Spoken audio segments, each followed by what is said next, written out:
Meanwhile, there's a new threat from China. It is building a new weapon, a weapon that can hijack satellites. This is what the Americans claim. It is part of a secret intelligence report prepared by the CIA. Recently, that assessment was leaked. And here is what it says. China is building sophisticated cyber weapons. They'll have the ability to, quote unquote, deny, exploit, or hijack rival satellites. Once this Chinese weapon strikes, it can make satellites useless. They won't be able to send data signals or conduct surveillance. In fact, let me show you how the leaked report describes the Chinese weapon. This is what it says. Their cyber capability would allow China to seize control of a satellite, rendering it ineffective to support communications, weapons, or intelligence, surveillance, and reconnaissance systems. It's a clear threat, and Taiwan has taken note. It is upgrading its communication infrastructure. The new system should be able to survive a Chinese attack, or so Taipei hopes. You see, satellite communications are indispensable for Taiwan. If China decides to invade, communication networks will be a clear target.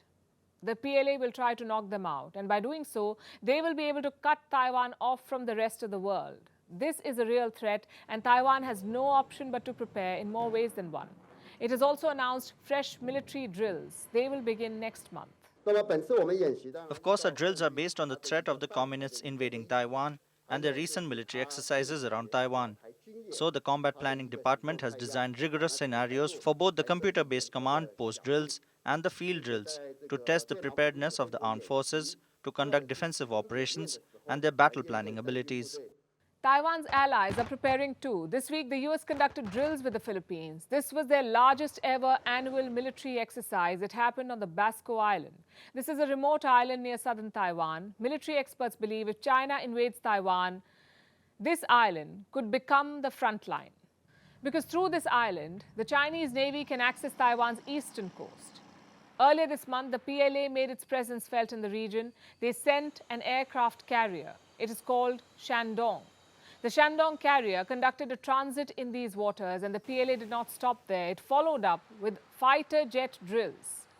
The US is responding to these Chinese provocations. They too are conducting more drills with regional partners. Meanwhile, Australia is upping its defenses too. It has a new defense strategy in place. The policy was announced this week. It did not name China, but the report clearly spelled out the threats from the dragon. Now, Australia is strengthening its defense forces. It plans to build guided missiles by the year 2025. In fact, it's an old plan, but earlier Australia had set a deadline for 2027. Now they are pursuing it more urgently. More money will be pumped into this project. We're talking about something to the tune of $1.6 billion. And this shows a clear realignment of priorities. Right now, Australia has more land-based weapons, but it wants to shift to tactical weapons. It wants more missiles to strike far-off targets. Guided missiles fit that description.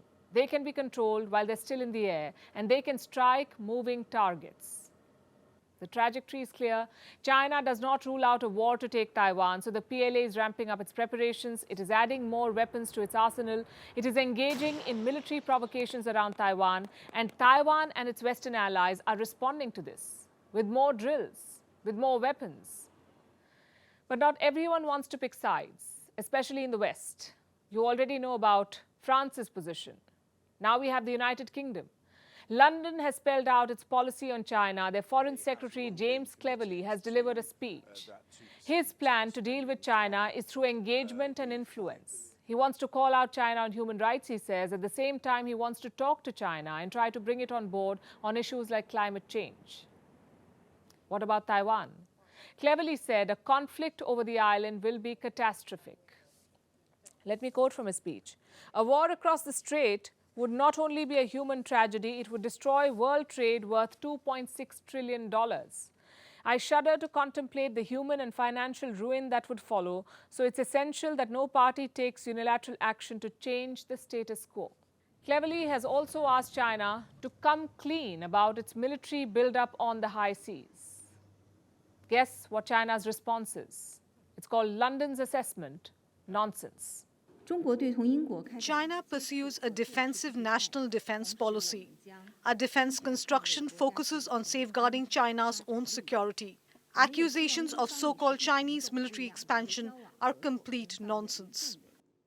London wants a trade relationship with Beijing. At the same time, it wants to contain China militarily. It's not the first power to try to walk the middle ground.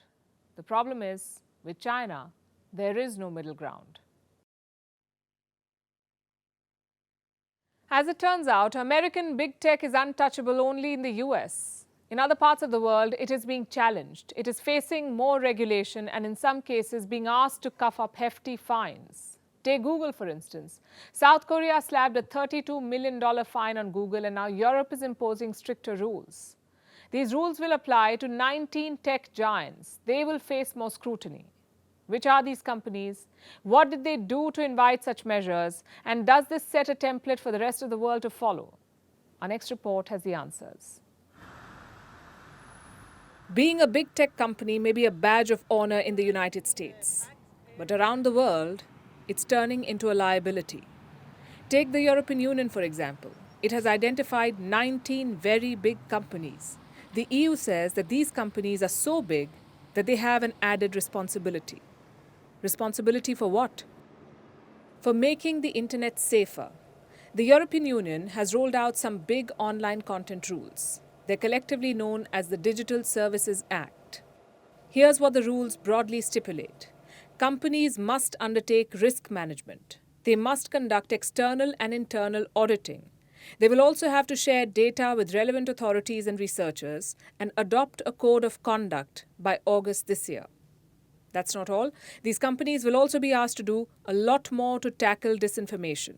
They'll have to protect users and give them more choices, and also ensure stronger protection for children. Given the track record of big tech companies, they may try to wiggle their way out of these rules. But non-compliance may attract major fines. We are talking about fines as high as 6% of their global turnover. So which companies are in the dock? The biggest of the lot. The likes of Google, Apple, Amazon, Meta, Twitter, TikTok, Alibaba, Wikipedia, Microsoft, and Snapchat. The European Commissioner for Internet Market made a point to single out Facebook. Thierry Breton said, and I quote, "Now that Facebook has been designated as a very large online platform, Meta needs to carefully investigate the system and fix it where needed ASAP." Twitter and TikTok will also be put through a test, a stress test, if you want to be dramatic about it. They'll be put under intense testing, and how they perform under stress will determine the stability of their systems. The European Union has a love-hate relationship with big tech. Europe needs these companies as much as the rest of the world does, but it also wants to make sure that these companies abide by European laws. It has slapped hefty fines on the likes of Google and Apple. American tech giants have been accused of tax evasion, stifling competition, using unfair means, and also spreading misinformation. In July last year, the European Parliament rolled out the Digital Markets Act. Its goal is to curb the market dominance of big tech companies and make the digital world a level playing field for all. Companies found violating the act would be fined up to 10% of their global revenue. In 2017, Google was fined 2.4 billion euros. The next year, it was slapped with a 4.3 billion euro fine, and then in 2019, it had another 1.5 billion euro fine. All these fines were imposed because Google was found abusing its dominant market position to kill competition. For all its faults, the EU is indeed waging a spirited fight against big tech. And that's a lesson for the world. Big tech companies can be taken to task. They just need to be given the right motivation, which, in the case of the EU, is the promise of billions of dollars in fines. Our last story tonight is about crickets. Crickets, plural. We're talking about the insect, not the sport. What are your thoughts about having them as food? A lot has been written and said about their nutritional value, and now a Canadian food writer has hit the headlines with her take. She says she uses crickets as baby food. She swapped them for meat and calls the bugs a healthy and extremely cheap source of protein.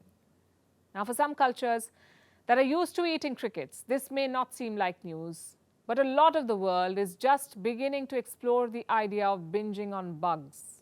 Here's more. We want to give our families the very best. to ensure that children grow up hale and hearty. That means making sure they eat their veggies and get plenty of nutrients like protein.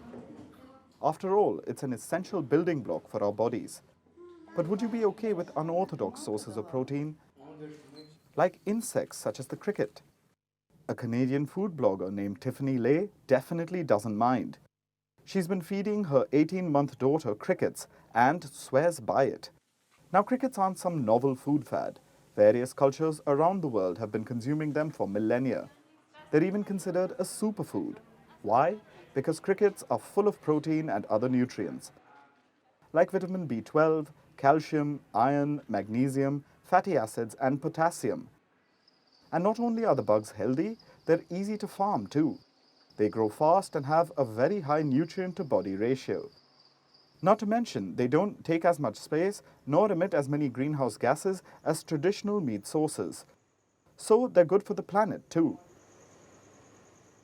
In fact, this is true for all insects that are consumed.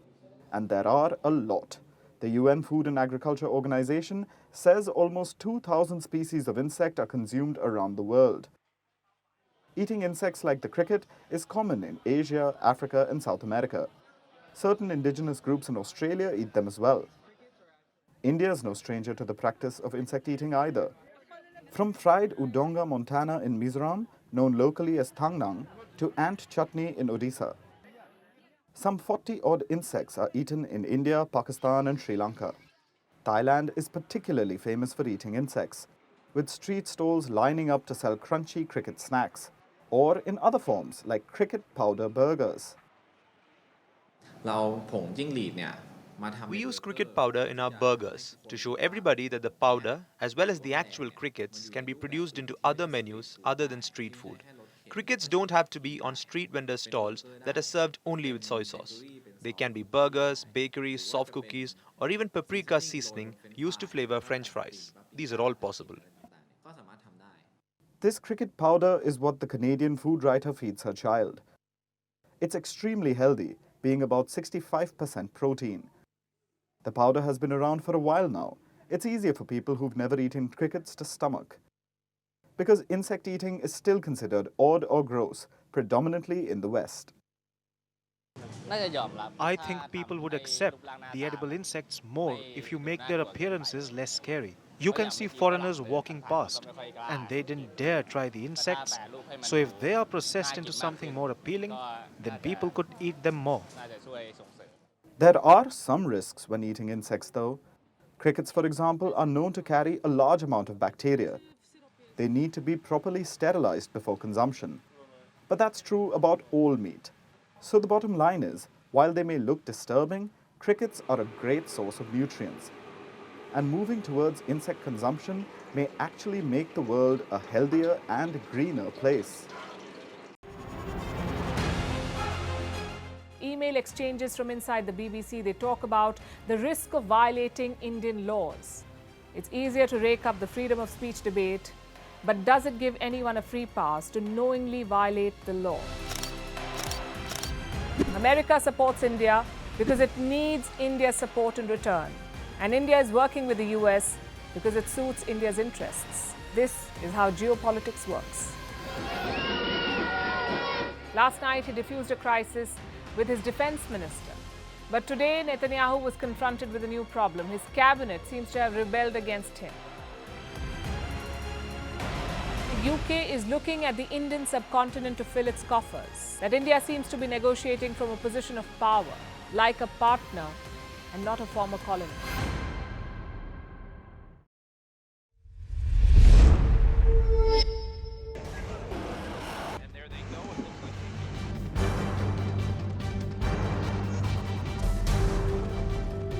The US and Russia are dangerously close to an armed conflict.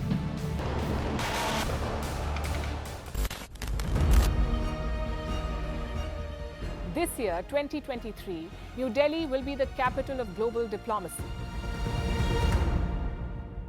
For a country as diverse as ours, with 88% of the population illiterate, it was a very big deal to write a constitution, and that too, the world's largest. Meanwhile, if we may, Here's a Republic Day gift from India for the BBC. A list of suggestions for the BBC for their upcoming documentaries. Number 1, the Kohinoor and the colonial loot. Number 2, an outdated monarchy and unhealthy obsession with the royals. Number 3, racism in 2023. We're waiting.